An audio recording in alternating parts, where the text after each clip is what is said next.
बच्चों, इससे पहले की क्लास में हमने आपको बताया था ग्राफीय विधि से दो चर वाले रेखीय समीकरण युग्म को किस प्रकार से हल करते हैं। ठीक है बच्चों, जब भी हम किसी रैखिक समीकरण युग्म को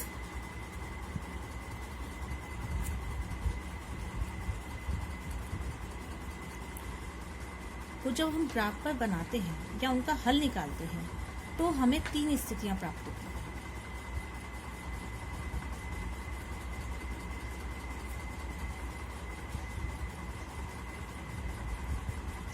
अब वो क्या हो सकती है, जैसे पहली स्थिति जो कि हमने ग्राफ भी बनाया है, तो ऐसा हो सकता है कि दोनों रेखाएं एक बिंदु पर प्रतिच्छेद करें।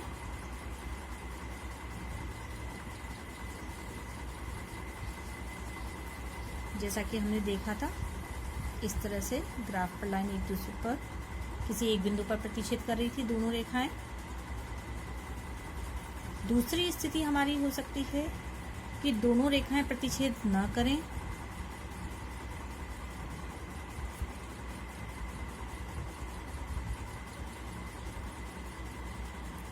इस स्थिति में क्या होगा, हम बनाते हैं दोनों रेखाएं, अब ये प्रतिच्छेद नहीं कर रही हैं, हम इनको और आगे बढ़ा लें, कितना भी आगे इधर बढ़ाएं चाहे इधर बढ़ाएं, ये प्रतिच्छेद नहीं करेगी। तो ये स्थिति क्या कहलाती है, रेखाएं कैसी होंगी, हमारी समांतर रेखाएं होंगी। इस स्थिति में रेखाएं हमारी समांतर रेखाएं होंगी जब वह एक भी बिंदु पर प्रतिच्छेद नहीं करेंगी। तीसरी स्थिति है हमारी जब रेखाएं इस कंडीशन में हो, एक आपने ये करा है, रेखा जब ली है, दूसरा आपने लिया तो रेखा सी के ऊपर इस तरह से आई है, तो ये रेखाएं क्या कहलाती हैं, संपाती रेखाएं कहलाती हैं।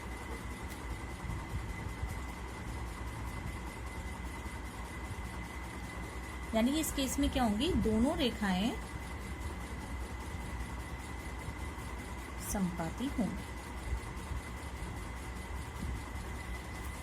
पहली कंडीशन का हमने ग्राफ बनाकर देखा था, इसमें हमें एक हल प्राप्त हुआ था। इस कंडीशन में हम और ये देखते हैं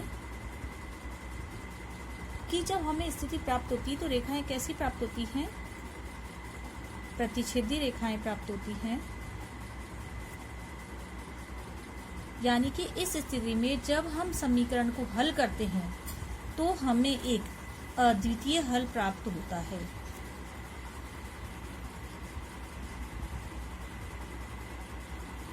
यानी कि जो हमारा समीकरण निकाय होगा वो कैसा होगा, संगत होगा। और जो मेन कंडीशन इसमें आती है हमारी, वो आती है a1/a2 is not equal to b1/b2। अब इसको आप कैसे जानेंगे, हमने जो रेखा लेकर ग्राफ बनाया था वो थी x + 3y = 6, दूसरी है 2x - 3y = 12। इसको हम व्यापक रूप में लिखें तो x + 3y - 6 = 0, 2x - 3y - 12 = 0। ये हमारी स्थिति होगी। जब हम इसको कंपेयर करेंगे a1x + b1y + c1 = 0, a2x + b2y + c2 = 0 से, तो हम देखेंगे a1/a2 हम करेंगे तो हमें क्या प्राप्त होगा, ये 1 है हमारा a1, ये a2 है, तो 1/2, b1/b2 जब हम निकालेंगे तो 3 और -3, यानी कि ये हो जाएगा 1/-1। तो आप क्या देख रहे हैं, क्या ये दोनों इक्वल हैं, नहीं हैं। तो जब ये स्थिति होगी यानी कि रेखाएं कैसी होंगी, प्रतिच्छेदी रेखाएं होंगी, हमें एक और केवल एक अद्वितीय हल प्राप्त होगा, तो हम कहेंगे समीकरण निकाय कैसा हो जाएगा, संगत हो जाएगा। इसी तरीके से जब हम देखते हैं कि रेखाएं समांतर होंगी, रेखाएं समांतर होंगी, इसमें हम एक समीकरण लेते हैं। हमने समीकरण लिया x plus 2y minus 4 is equal to 0, 2x plus 4y minus 12 is equal to 0। ये हमारा व्यापक रूप में है। जब हम इनको देखते हैं तो ऐसी स्थिति में हमने पहली कंडीशन लिखी, रेखाएं समांतर होंगी, ठीक है। और हम कहेंगे चूंकि इस कंडीशन में कोई हल तो हमारा निकलेगा नहीं, कोई हल नहीं होगा, तो हम कह देंगे समीकरण निकाय जो हमारा होगा वह असंगत होगा, क्योंकि कोई हल नहीं है। उसके पश्चात हम ये समझ गए, आप इसको ऐसे भी लिख सकते हैं, कोई हल नहीं, कोई हल नहीं। तीसरी कंडीशन आती है इनके गुणांकों का अनुपात। तो हम यहाँ से फिर निकालेंगे a1/a2 1/2 है, b1/b2 हमारा 2/4, यानी कि ये भी क्या आ गया 1/2 आ गया है, ठीक है। तो ये क्या देख रहे हैं हम, क्या आया है इसके अंदर, ये आपस में बराबर हो गए। फिर हमने देखा c1/c2 -4/-12, ये इसके बराबर नहीं है, तो इसके अंदर हम कंडीशन लिखेंगे a1/a2 equals to b1/b2 not equals to c1/c2।